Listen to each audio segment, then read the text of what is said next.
Bonjour et bienvenue sur l'émission Apprenons sur les religions. Cette semaine, nous parlons de l'islam, mais plus particulièrement au Mali. Pour commencer la vidéo, j'aimerais vous parler de l'islam en général. L'islam est une religion articulée du Coran. Elle est l'une des religions abrahamiques et une des 3 religions monothéistes.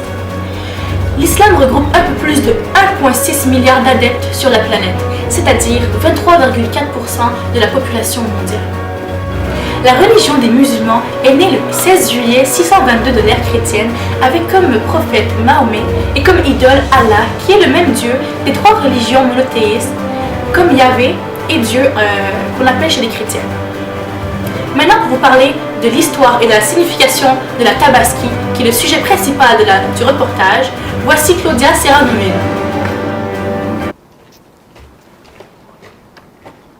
Oh oui, bonjour, merci Lina, comment allez-vous? Très bien. Génial, moi je vais très bien.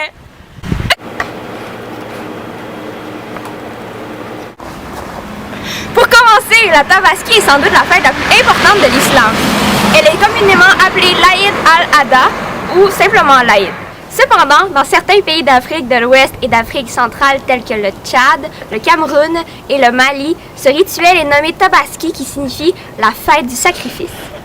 La Tabaski est un commémoratif d'un des miracles de l'islam, l'histoire d'Ibrahim qui avait une confiance aveugle en Dieu ou Allah. Ce dernier lui demanda dans l'un de ses rêves de sacrifier son fils unique consentant, étant donné que le geste était pour Dieu, afin qu'Ibrahim prouve sa foi. Au moment où celui-ci s'apprêtait à se défaire de son fils, l'archange Gabriel descendit pour remplacer son fils Ismaël par un mouton.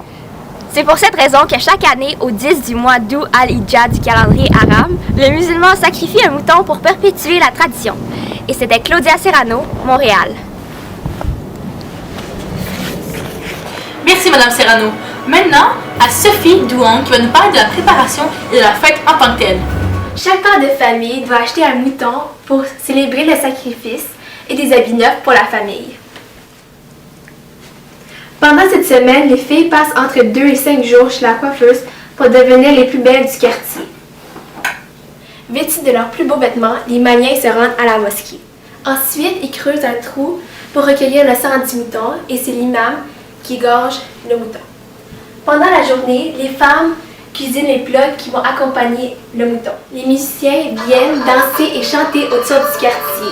Et à la fin de la journée, ils font la fête, les hommes d'un côté et les femmes de l'autre, et les enfants sont enfin détachés de leurs obligations familiales. Merci Madame Douan. Maintenant, un témoignage d'une Malienne vivant au Canada qui nous parlera de la situation de la Tabaski dans son pays.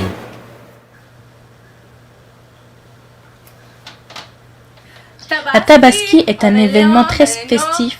Les enfants et les grands se réunissent pour célébrer, chanter et danser. Ils dégustent un repas grandiose et des tagines à base de mouton pour commémorer le sacrifice d'Ismaël sauvé par le bon Dieu. Alors, est-ce que vous fêtez la Tabaski au Mali et au Canada de la même façon? Oui, la festivité revient au même, seulement le pays qui est différent. Pour finir, nous avons Shaina Richard qui va nous parler des droits maliens concernant la Tabaski. Pour une fois, les hommes participent aussi à la préparation du repas. Ils s'occupent de découper la viande et de bien raser les peaux de mouton. Pour sa célébration au Mali, contrairement à ce que l'on croirait, cette fête religieuse n'enfreint pas la loi adoptée par le gouvernement malien en 2008 consistant à reconnaître les droits des animaux. Même si le Mali est un des seuls peuples qui continue à paître ses animaux, la loi autorise une exception en ce qui concerne cet abattage rituel.